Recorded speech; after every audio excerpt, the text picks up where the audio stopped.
بسم اللہ الرحمن الرحیم یا ایھا الذین آمنوا انفقوا مما رزقناکم من قبل ان یأتی یوم لا بیع فیہ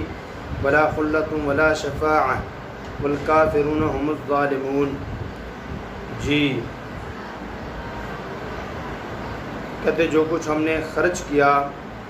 تمہیں دیا اس کو خرچ کر لو قبل اس کے کہ ایسا دن آئے کہ پھر نہ تم کچھ خرچ کر سکو، نہ خرید و فروخت ہو،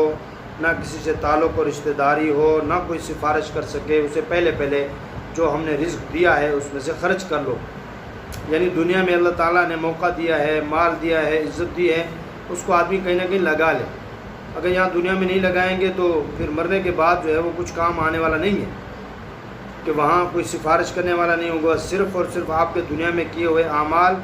وہ ملیں گے، اس کا بدلہ ملے گا، ورنہ وہاں جا کے پھر پریشانی اور پشیمانی ہوگی۔ اے ایمان والو، خرچ کرو اس میں سے جو روزی ہم نے تمہیں دی قبل اس کے کہ آئے ایسا دن جو آنے والا ہے، ایسا دن آئے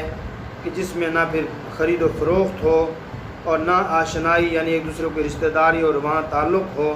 اور نہ ہی کوئی سفارش ہو۔ ایسا دن اس سے پہلے آپ لوگ دنیا میں خرچ کر لو۔ والکافرون هم الظالمون، فرمایا آپ کافروں کے پیچھے چلو گے، کافر ہی لوگ ظلم کرتے ہیں کہ اعمال اور مال کو بے موقع استعمال کرتے ہیں، یعنی ایک کافر ایسا کرتے ہیں، مال کو غلط جگہ استعمال کرتے ہیں، دنیا پہ، خواہشات پہ، زنا پہ، شراب پہ، ایسی چیزوں پہ خرچ کرتے ہیں کافر لوگ۔ اب مسلمانوں کو اللہ پاک فرما رہے ہیں آپ لوگ تو ایسے نہ کرو، اگر تم بھی ایسے کرتے ہو گویا کہ تم بھی مشابہت اختیار کر رہے ہو کافروں کی، تو یہ گندے کام تو کافر کرتے ہیں۔ اس طرح کے طاعات بدنیہ اور مالیہ کو ترک اور معصیت مالیہ اور بدنیہ کو اختیار کرتے ہیں، تو تم ایسے نہ بنو، تم ان کی طرح نہ کرو۔ کدی صورت میں عبادات اور معاملات کے متعلق احکام کثیرہ بیان فرمائے جن میں سب کی تعمیل نفس کو ناگوار اور بھاری ہے، یعنی ایسی چیزیں جیسے دنیا کا چھوڑ دینا، بہت زیادہ دین کی طرف لگنا، یہ چیزیں تھوڑی مشکل تو ہیں، لیکن آخرت کو اگر سامنے رکھیں گے، جنت اور جہنم کے سامنے رکھیں گے تو پھر کوئی مشکل نہیں ہے کہ اس کے بدلے میں میری جنت بنے گی، اور اگر اعمال صالحہ نہیں کروں گا، گناہ کروں گا تو پھر کیا ہوگا، جہنم میں جائیں گے۔ تو یہ چیزیں جب سامنے ہوں گی تو پھر کوئی مشکل نہیں ہے۔ اللہ لا الہ الا هو الحی القیوم لا تأخذہ سنۃ ولا نوم لہ ما فی السماوات وما فی الارض من ذا الذی یشفع عنده الا باذنہ یعلم ما بین ایدیہم وما خلفہم ولا یحیطون بشیء من علمہ الا بما شاء وسع کرسیہ السماوات والارض ولا یؤودہ حفظہما وهو العلی العظیم۔ یہ آیت الکرسی ہے کہ بعض علماء کے نزدیک اور بعض صحابہ کی سب سے بڑی آیت یہ ہے، درجے کے اعتبار سے سب سے بڑی آیت بعض نے اس کو قرار دیا ہے۔ تو یہ کیا کہتے ہیں، آیت الکرسی کے خاص فضائل، یہ آیت قرآن کریم کی عظیم ترین آیت ہے، احادیث میں اس کے بڑے فضائل اور برکات مذکور ہیں۔ مسند احمد کی روایت میں کہ رسول اللہ صلی اللہ علیہ وسلم نے اس کو سب آیت سے افضل فرمایا ہے، اور ایک دوسری روایت میں کہ رسول اللہ صلی اللہ علیہ وسلم ابن ابی کعب رضی اللہ عنہ سے دریافت کیا کہ قرآن میں کون سی آیت سب سے زیادہ عظیم ہے۔ حضرت ابی ابن کعب رضی اللہ عنہ نے عرض کیا آیت الکرسی۔ آپ صلی اللہ علیہ وسلم نے فرمایا، ان کی تصدیق فرماتے ہوئے فرمایا، اے ابو المنذر تمہیں علم مبارک ہو۔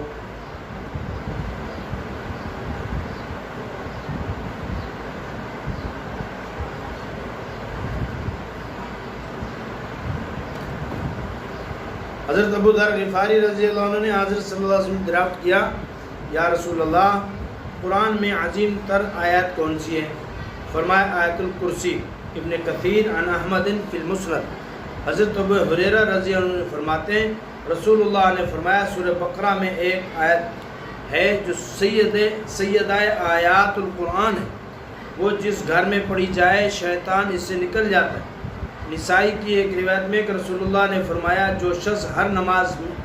فرض نماز کے بعد آیت الکرسی پڑھا کرے تو اس کو جنت میں داخل ہونے کے لیے بجز موت کے کوئی معنی نہیں۔ یعنی موت کے بعد فوراً وہ جنت کے آثار اور راحت و آرام کا مشاہدہ کرنے لگے گا۔ اس آیت میں اللہ جل شانہ کی توحید ذات اور صفات کا بیان ایک عجیب و غریب انداز میں بیان کیا گیا، جس میں اللہ جل شانہ کا موجودہ ہونا، زندہ ہونا، سمیع ہونا، بصیر ہونا، متکلم ہونا، واجب الوجود ہونا، دائم و باقی ہونا، سب کائنات کا موجد اور خالق ہونا، تغیرات اور تاثرات سے بالا تر ہونا، تمام کائنات کا مالک ہونا، صاحب عظمت و جلال ہونا کہ اس کے آگے کوئی بغیر اس کی اجازت کے بول نہیں سکتا، ایسی قدرت کاملہ کا مالک ہونا کہ سارے عالم اور اس کی کائنات کو پیدا کرنے باقی رکھنے اور ان کا نظام محکم قائم رکھنے سے اس کو نہ کوئی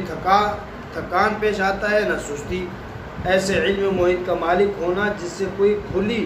یا چھپی چیز کا کوئی ذرا یا قطرہ باہر نہ رہے، یہ اجمالی مفہوم ہے اس آیت کا۔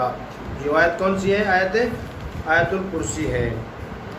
اللہ کے سوا کوئی معبود نہیں، زندہ ہے، سب کا تھامنے والا ہے، نہیں پکڑ سکتی نیند اس کو، اونگ یعنی اونگ نہ جھٹکا جو مارتے ہیں، بیٹھے بیٹھے آدمی تھوڑی سی اونگ آ جاتی ہے، یہ نیند ہے، سو جانے کو کہتے ہیں، اور نہ نیند پکڑ سکتی، یعنی اللہ کو نہ نیند آتی ہے نہ اونگ آتی ہے۔ جی، سارا نظام اللہ کے ہاتھ میں، اگر خدا نہ خواستہ نقل کفر نباشت اللہ کو نیند آ جائے یا اونگ آ جائے تو سارا نظام دھرم بھرم ہو جائے گا۔ مثال کے طور پر ایک آدمی گلاس ہاتھ میں لے کے، شیشے کا گلاس لے کے پانی پی رہا اور بیٹھا ہوا ہاتھ میں لیے، اس کو اونگ آ گئی تو دھڑام سے وہ گرے گا اور ٹکڑے ٹکڑے ہو جائے گا۔ یہ پورا نظام اللہ کے ہاتھ میں، لہو ما فی السماوات و ما فی الارض، اللہ ہی کا ہے جو کچھ آسمانوں میں ہے اور اللہ ہی کا ہے جو کچھ زمینوں میں۔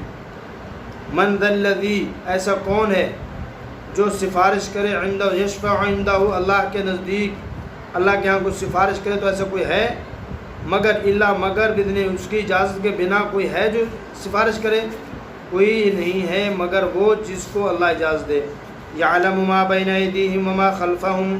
اللہ جانتا ہے جو کچھ اس کے سامنے ہے، جو کچھ اس کے بعد نہیں۔ ایدیہم،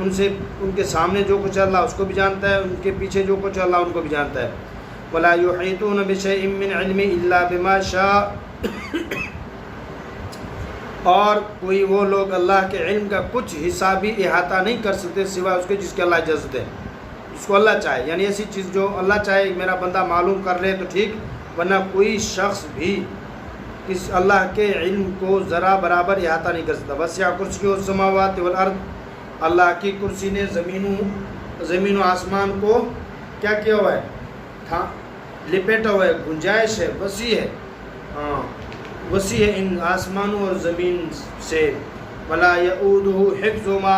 زمین و آسمان کو تھامنا اللہ کو تھکاتا نہیں ہے، یعنی آسمانوں کو، زمین کو، اس کے اندر جو کچھ ہے اگر یہ اللہ کو تھکاتا نہیں، یہ ذرا برابر بھی سوچ میں بھی نہیں آتا اللہ تھک جائے گا۔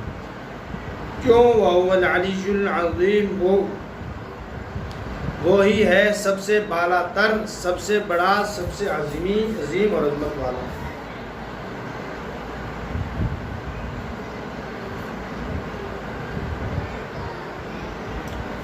جی